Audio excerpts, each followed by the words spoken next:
Hosted by you/throw family left. I apologize for any mistakes. I haven't been able to sleep and am really struggling. I feel emotionally drained. My wife Amy, 35F, left me, 36M, after I was contacted by an ex and discovered that I had a son. I tried to post his age, but my post keeps getting removed, so I just want to clarify that he was born 3 years before I married my wife. There was absolutely no overlap or cheating in my relationship with my wife. This happened a month ago, and I requested a paternity test. Amy didn't say much while we waited for the results, but she agreed that if I was the father, I needed to be in my son's life in every way possible.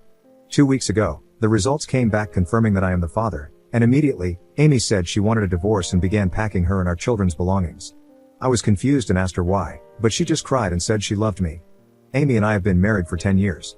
Our marriage has been pretty close to perfect, no serious arguments, shared goals, we've traveled the world together, have a beautiful home, rewarding careers, and fantastic children. I am heartbroken that she's thrown everything away. I feel like my life has been destroyed. I have no idea what to do. I've begged and pleaded for therapy, but my wife refuses. She has started the divorce process. The next issue is custody of our children and the terms of the divorce. All 4 of our children are young, not even in school yet.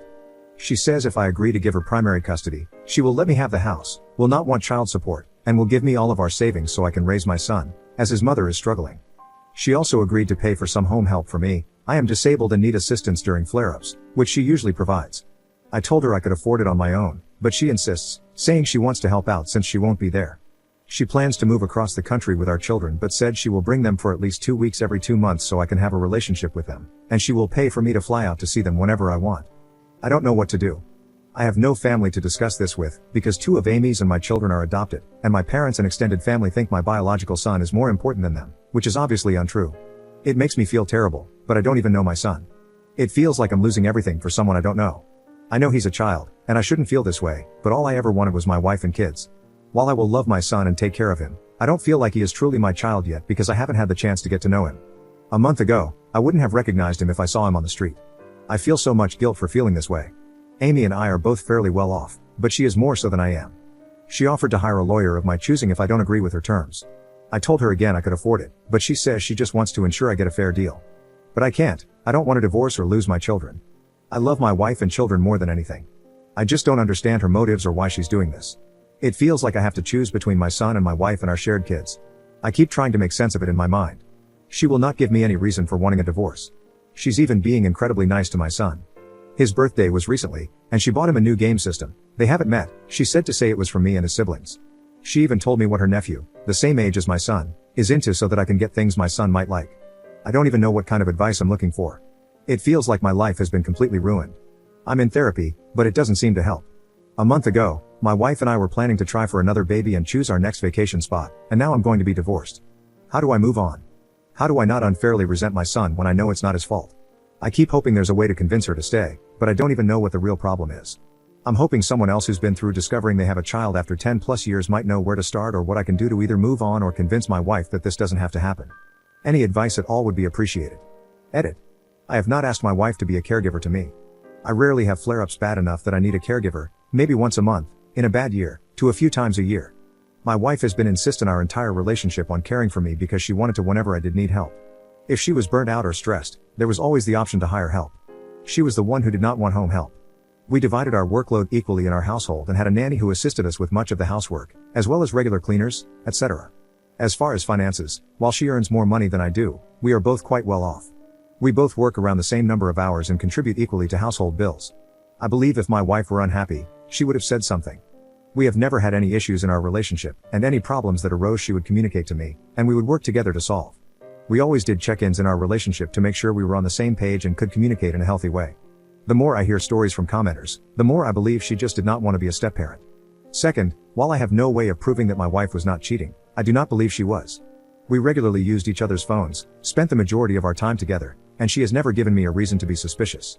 Another thing mentioned is that she is jealous because she is infertile. This is not the case. We were actually preparing to have another biological baby of our own before this happened. My wife has no plans to move immediately. Once we found out paternity and she said she wanted a divorce, she wanted to be closer to her family, who are located across the country. I do not believe there is another man or anything else, as her family would not approve of dating or remarriage since they are quite religious. From my understanding, she has no solid plans as of yet because she wants to make sure we have a custody agreement we are both happy with and believe is fair. I am in contact with a lawyer now. I told my wife I did not find what she wanted to be fair in terms of custody, and we are now trying to figure out how we could have court-mandated 50-50 long-distance custody, with her paying the travel fees and associated costs. Many of your comments have suggested asking for a trial separation and court-mandated therapy. I have mentioned these things, and she is still refusing. I plan on asking my lawyer about it and hoping we can move forward, if nothing else, as healthy co-parents. It is incredibly heartbreaking to see all of the comments saying they would leave if they were in her position as well. Although I can understand your point of view, it is incredibly hard to live through it. I love my wife and children more than anything, and it is soul-wrenching to lose them to something that is also a surprise for me. I appreciate all of your advice and will keep you updated as best as I can, although I do not expect to be able to update for some time, as I do not expect this divorce to be finalized soon. Thank you all so much for sharing your experiences with me, listening to me vent, and giving advice. Editor's note. Op is not the most reliable narrator. 28 days after his original post, Op shared in a separate post that his teenage son was exhibiting racist and homophobic behavior, regularly using slurs and being unreasonably hostile toward others. 11 days later, Op posted that his 13-year-old son had broken his MacBook, stolen a laptop from the nanny, and was attempting to sell it at school. 25 days after that, Op questioned whether he made the right decision. It was revealed that his son was abusive toward his grandmother, using violence, stealing her medication, and pushing a younger sibling who couldn't swim into a pool, causing the child to be traumatized. He also retaliated against Op's wife by pulling the cat's tail out of its carrier, demonstrating animal cruelty. 76 days later, Op sought advice because his son was refusing to shower or maintain basic hygiene, leading them to clean his room and linens for him. 25 days after that, Op vented about his struggles. His son had intentionally peed in his 4-year-old sister's bed and pinched another younger sibling hard enough to leave a significant bruise. All the younger siblings, who are below school age, were so terrorized that they were afraid whenever he was nearby. 100 days later, Op shared that his son was being manipulated by constantly asking who would you choose questions, aiming to position himself as the top priority in the household. 85 days later, Op said his son took inappropriate pictures of his wife showering and then sent them to his classmates. Update 7.5 months later. It has been over a year since my original post. Since then, my life has completely changed. Some days are very hard, but all things considered, I am doing well. The biggest change is that my wife and I divorced. She moved with our shared children to the opposite coast to be near her family. We had an amicable split, as we both agreed it was best for our family. I am very thankful for that. However, it is difficult not seeing all of my kids. The first month was the hardest, especially as we didn't want a divorce and struggled not to treat each other like spouses, which delayed our healing. My son is doing much better now that it's just the two of us. After our divorce, my son opened up about her in therapy. I now understand much more about his behavior. He is much happier now as an only child as well. He is really thriving with my attention. He is still struggling with his mental health, but his care team sees progress, as do I. My other kids have seemingly forgotten my existence, which hurts, but it's also better than them being sad about the situation. I constantly try to call them, but at their age, I get about 5 words in before they lose interest. My ex-wife and in-laws try to get them to stay on the phone and talk to me, but there's only so much connection you can have over the phone with kids their age. They seem happy, which is all I can ask for. I am at peace knowing that both my son and my younger kids have someone who loves them in their lives. I miss my family, but I feel I made the right choice for them and my son. After our divorce, I asked my ex-wife to lay it on the line. Why did she want to leave before even meeting my son? She had written me pretty consistent letters from the day we found out until the day we divorced. She gave them to me once our divorce was finalized. I read over them several times. She gave several reasons for wanting to split.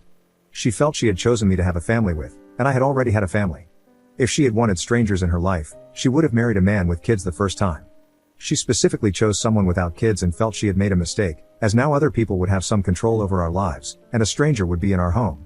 She loved our life and marriage and knew it was all about to change because of my past decisions. She also said she knew that kids coming out of situations like his were likely to have trauma. She underlined many times that while I was a good person, she knew I'd throw our family under the bus to make up for something I had no control over. I wrote to her to tell her she was right and that I was sorry things turned out how they did. Overall, I am happy. I don't regret my decisions. My son is thriving with me, and my other kids have a great mother and maternal family. I hope my son continues to improve, and I selfishly hope that as time passes and he gets older and more stable, I will be able to reconnect with my wife and be involved with my other kids. I appreciate everyone who reached out with advice.